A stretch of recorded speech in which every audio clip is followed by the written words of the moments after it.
તમે વિચાર કરો મિત્રો, આ દેશ કઈ બાજુ જઈ રહ્યો છે કે તમને ખબર પડે કે કઈ બાજુ જઈ રહ્યું છે આ લશ્કર?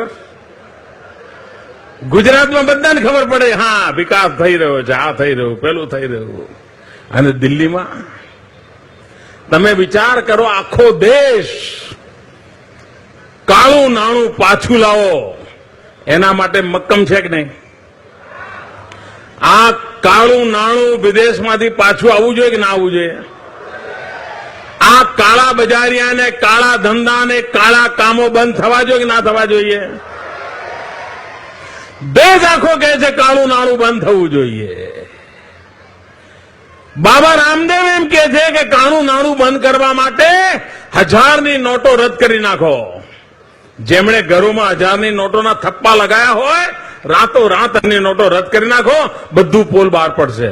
આવી માગણી કરી છે ને રામદેવે, બાબા રામદેવે કરી છે ને. 1000ની નોટો રદ કરવાની માંગણી કરી. આ ભારત સરકારે શું કર્યું? પાવલી રદ કરી. क्या कमाल है साहब, क्या सीन है.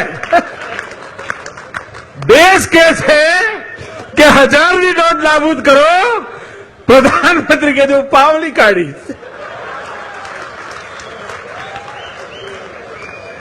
ચમનની મિત્ર એમને ઈરાદો કેવો છે એના દર્શન કરાવે છે.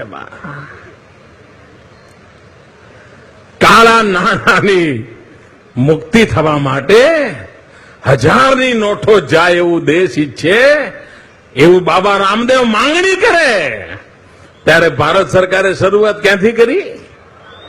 પાવલી. બોલો સાહેબ, આ તમારા ઘરમાં 5 પાવલી હશે ભાઈ?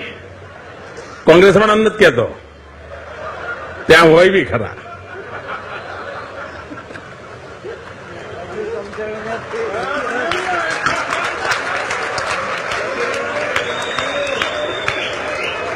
શાબાશ શાબાશ.